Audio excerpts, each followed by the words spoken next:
Nagaan nagaarra caaluu nagaan waaqayyoo waaqa jiraataa bakkaaf kallattii iddoo jirtan hunduma keessatti isiniidhaaf haa baay'atu. Hordoftoota Qeddooyyoteef jedhu jalatti kan argamtan argamuuf kan jirtan hunduma keessaniif isiniin jechuun jaaladha. Guyyaa har'aa aartee dhufte jechuudha. Sumayyaanii baay'ee itti dhagahame jechuudha. Egaa guyyaa kaleessaa wanta ta'e argitaniitu goolii galee waancaa fudhatames argitanii jirtu jechuudha. Haa ta'uyyuu malee Se'ed kan deemee fi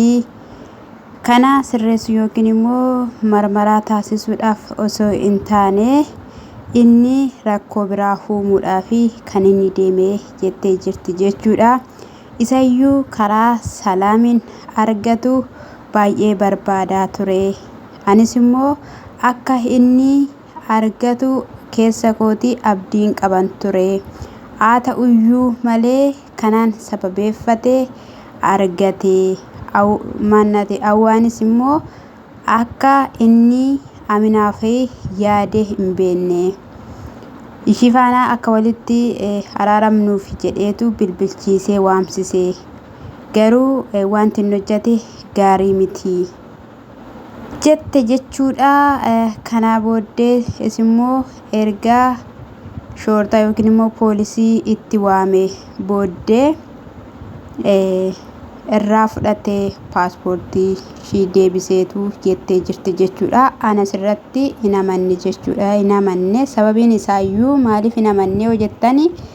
kaameeraa fuulduratti itti kenneera. Inni poolisoota faana duubatti hafee ishiin garuu fudhattee baatee kaatte jechuudha. Argitaniitu waan ta'eedhaaf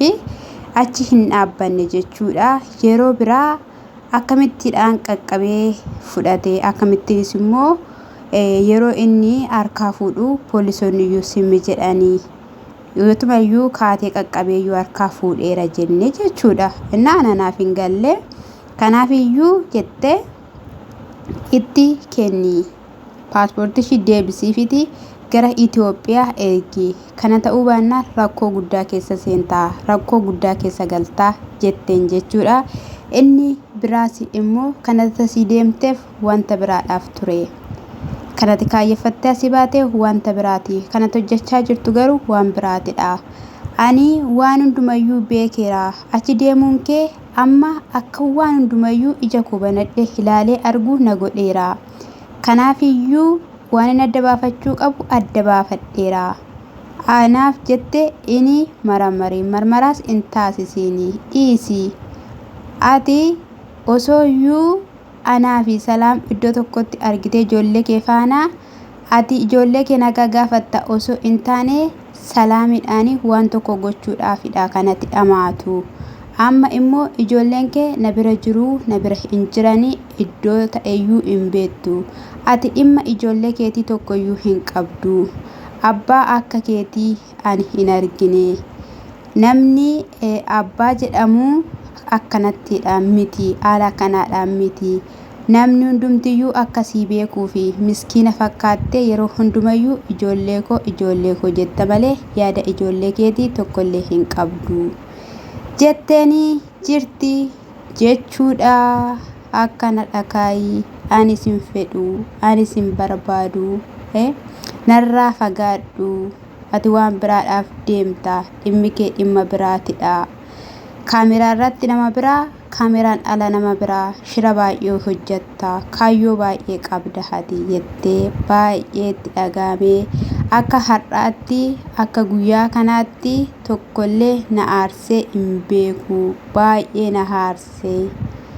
amma naa olii. Hordoftoonni immoo yeroo hundumayyuu ati haadha manaa isaa miti, ati ijoollee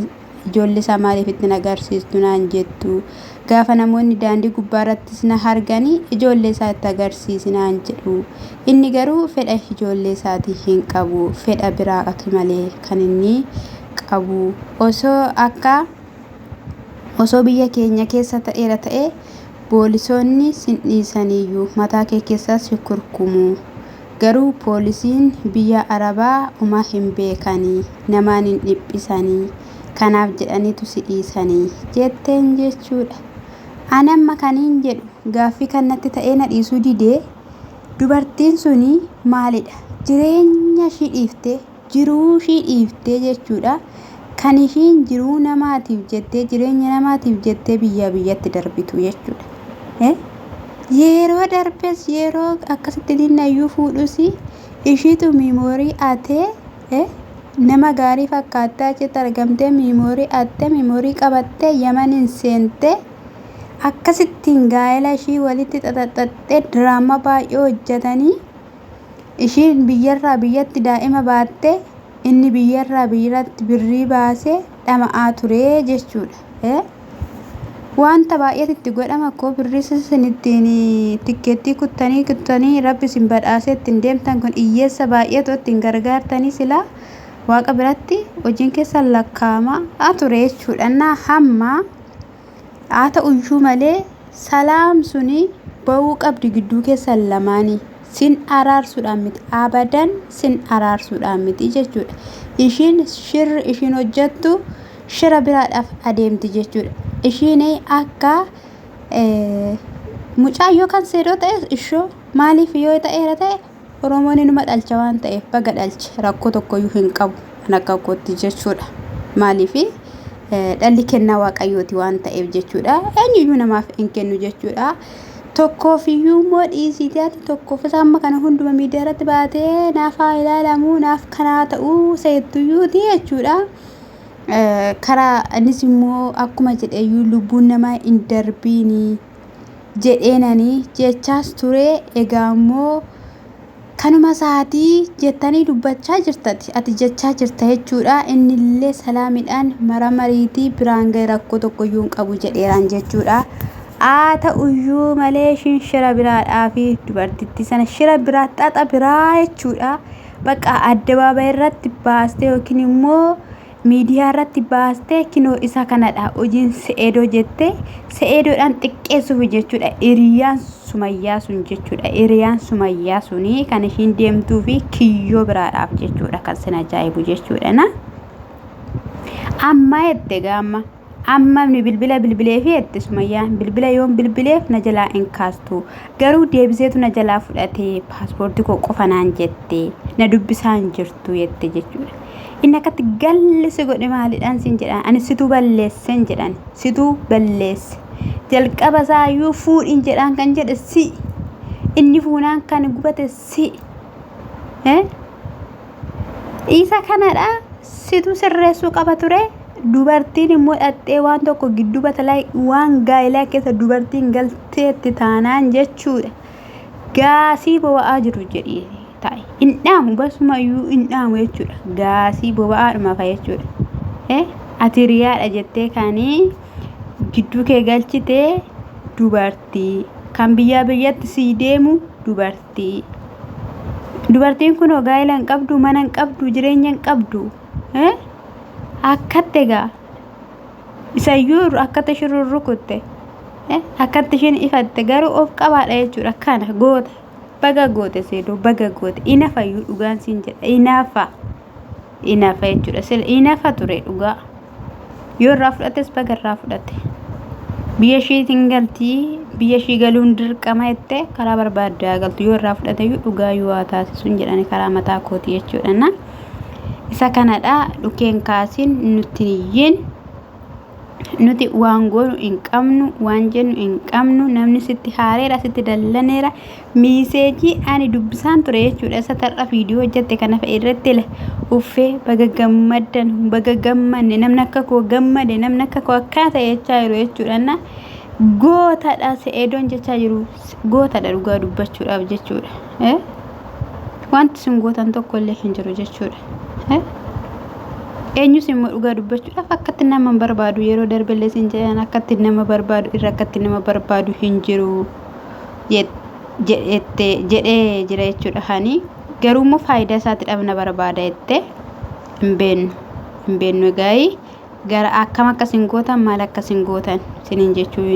jaaladha inni biraas immoo tsiggeen guyyaa har'aa dhimmi daanii fi dhimmi koo har'aa isa dhumaati jettee jechuudha yeroo daaniin dhufutti ati maalirraa barbaaddaa jireenya koo gidduudhaa bahi jireenya koo gidduudhaa akkati baatuun barbaada aniin sin barbaadu jireenya koo jiraachuun barbaada jennaan daaniin abadan yoomiyyuu hin ta'u yoomiyyuu si dhiisuu hin danda'u aniif ati waan xumurree hin qabnu jennaaniin kun maatii gidduu galeera maatiin dhagahaa jiru hordoftoonni koo ilaalaa jiru dhaggeeffachaa jiru kanaafiyyuu maalidha wanta akkanaa jechaa jiru akka armeen koo dhiphattu hin barbaadu akka obboloonni koo hordoftoonni koo dhiphatan hin barbaadu gidduu kootii bahii osoo jechaanii jirtu akkasumas immoo maalidhaa fi ati kan hojjechaa jirtu wanta hojjechaa jirtu mucayyoo maaliif ergite jennaan ani siif jedheenani kan mucayyoo ergee jireenya kee jijjiiruuf jireenya kee sirreessuuf jedhe jechuudha amma daanii ati jireenya namaa hin jijjiirtaa hin jijjiirtaan jedhame gabaabaa abbaa kee tonkolanyaa dhugaa dubbachuuf maalimee kun iddoon dumaa hin dhabamu iddoon dumaa hin dhabamuun siniin jedhame amma soogiddum ta'e wanti soogiddi keessaa dhabame mi'aawu jedhanii achii booddee kinoo mucayyoon harka qabdee jirtu kuni dhuftee maalidha akkattiidha kan sinaasoftan jettee jechuudha maayini ishiin hin barbaadu jennaanii maalidha mirga ishiitiin barbaadu yoo jette jireenya ishii gidduudha bahi bukkee ishee har'aan booddee hin bahin biraan hin bahini jireenya mataa keessanii jiraadhu ati jireenya mataa keetii jiraadhu ishis jireenya mataa ishiitii haa jiraattu jennaan abadan yeneenaatti tsigguu hin jedhu seetanii mucaan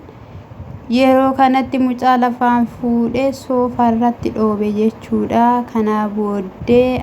osoo jedhuu biraa kute jechuudha sana booddee obboleettiin ishii jechuudha qimamii waan taatee teessiseestee gorsaa turte jechuudha jireenya akkanatti dhaanidhaayi atis inni naaffitaa yeroo isaa dubartii faana argite maaliif inaaffitaa inni si yeroo si inni dhiira faana arge maaliif si inaaffaa maaliif inaaffitaa edda isaan hin barbaadu jetteetta ta'eera ta'e maaliif itti inaaffitaa jireenya kee boruu hin barbaaddu borutti jireenya hin qabdu ati akkamittiin gaggeessuuf yeroo hundumaa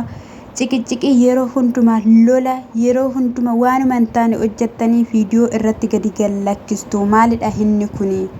maaliif namaaf hin yaaddanii maaliif maatiidhaaf hin yaaddanii jennaan rakkoon kee maalidha himadhu jechaanii turte jechuudha himadhu bakka himadhu jennaan hin barbaadu osoo keessi kee barbaadu osoo keessi kee fedhii isaa qabu otoo isaan jaalattu akkamittiin hin barbaadu jettaa yoo hin barbaaddu ta'eera ta'e teessiftee itti haasofteetu nama kana faana gargar bahuu dandeessa inni hin miidhamuu jettee jechuudha sirriitti hin qimnimmi gootee gorsite jechuudha dhugaa hin caalte tsiggee jechuudha tsiggee hin caalti dhugaa dubbachuu tsiggee baay'eetti ni caalte jechuudha akkuma obboleettii koo tokko hin caalte obboleettiin koo tokkos beektu gorsaan baay'ee na caalti isa dhugaan dubbadha habsee baay'eetti na caalti qimimmi gooteetti qixisuu kooti garuu hin dubbatti jechuudha asirratti mucayyoon kun baay'ee dhuma tsiggee hin caalte jechuudha yaadaanis ta'ee dubbiin ishee akkatti inni mi'aawu isinitti himuu hin danda'u innaa isa kana isiniin jechuun jaaladhaayi amma hegaa waanan si godhu akkaataa isaa sin agarsiisa jedhee daanishaa waan ta'e waliin dha'ee teessoo kana waliin dha'ee girgirri isaan godhee inni achii ba'ee ishiin garuu gadi teessiftee gorsaa turtee siniin jechuun jaaladhaayi kutannoo hin qabaanne jechuudha ammallee tsiguuni siniin jechuu jaaladhaa egaayii mee maalumaafuu yeroo taanus walumaan ilaalla kaamee maal akka ta'anii siniin jedha mee qiddoo yuutiibii immoo jechuudha maali suuta jettanii calcal gootanii maali siniin jedha fiiguusaa gadi buuftanii siniin jechuun jaaladha oromoo qaaliiwwan lammiiwwan yoon dogoggore kana dogoggorte jedhaanatti maamalee fiiguu gadi buusinaayi guddaan sin jaaladha eebbifama bakka jirtanitti nagaan siniif haa ta'u shaaloom